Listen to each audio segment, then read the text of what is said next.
அதிகாலையில் எடப்பாடியின் வீட்டுக் கதவை தட்டிய மாவட்ட செயலாளர்கள். இந்த மாதிரி தினம் தினம் வெளியாகக்கூடிய அதிமுக சம்பந்தமான அனைத்து விதமான தகவலையும் நீங்க உடனுக்குடனே தெரிஞ்சுக்கணும்னு நினைச்சீங்கன்னா நம்ம சேனலை சப்ஸ்கிரைப் பண்ணி ஃபாலோ பண்ணிக்கங்க. அப்படி இந்த வீடியோ பிடிச்சிருந்துச்சு அப்படின்னா ஒரு லைக் பண்றதுக்கு மட்டும் மறந்துடாதீங்க.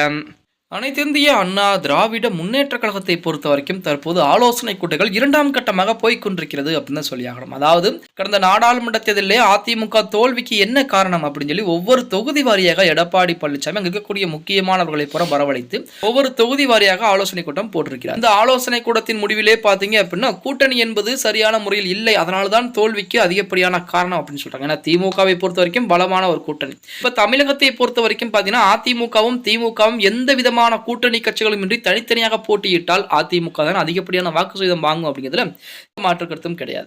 இப்ப திமுகவை பொறுத்த வரைக்கும் ஏகப்பட்ட கட்சிகள் கூட்டணியில் இருந்துச்சு நாடாளுமன்றத்தில். ஆனால் அதிமுகவை பொறுத்த வரைக்கும் பேர் சொல்லக்கூடிய அளவில் இருந்த ஒரே ஒரு கட்சி தேமுதிக மட்டும்தான். அதுவுமே விருதுநகர் தொகுதியிலே ஜெயிப்பார்கள் அப்படின்னு எதிர்பார்த்த அந்த வேளையிலே மிக குறைந்த அளவு வாக்கு வித்தியாசத்திலே விருதுநகர் தொகுதியிலே தேமுதிக தோல்வியை தழுவியது அப்படிங்கிற தகவல் நம்ம அனைவருக்கும் தெரியும். இப்படிப்பட்ட ஒரு சூழலிலே எடப்பாடி பழனிசாமியின் வீட்டு கதவை இன்றைய தினம் காலையிலே ஒரு 10 மாவட்ட செயலாளர்கள் தட்டி இருக்கிறார்கள் அப்படிங்கிற தகவல் வெளியாகி இருக்கிறது. என்னடா அப்படின்னு பார்த்தோம்னா இந்த மாவட்ட செயலாளர் யாரு அப்படின்னா ஓபிஎஸ் தரப்பால் ஓபிஎஸ்ஸின் மூலம் நியமிக்கப்பட்ட மாவட்ட செயலாளர்கள். என்ன காரணம் அப்படின்னா தற்போது ஓபிஎஸ்ஸின் நிலைமை அதுல பாதாளத்திலே இருக்கிறது. அங்கிட்டு பாஜகவும் ஏற்றுக்க மாட்டேங்கிறாங்க, இன்று அதிமுகவும் எடப்பாடி பழனிசாமியும் பக்கமே விட மாட்டேங்கிறார். இப்ப தற்பொழுது எந்த விதமான ஆதரவும் அவருக்கு பின்புலத்திலே கிடையாது. அதாவது புகழேந்தியாகட்டும், ஜேஜிடி பிரபாகரன், கூபா கிருஷ்ணன் இந்த மாணவர்கள் பூராமே பார்த்தீங்கன்னா ஒரு சமயத்திலே ஓபிஎஸ்க்கு ஆதரவாக இருந்தாங்க. ஆனா தற்போது ஓபிஎஸ்ஸே வேண்டாம் அப்படின்னு சொல்லி விலக்கிட்டு அவங்க தனி அணியை உருவாக்கி இருக்கிறாங்க.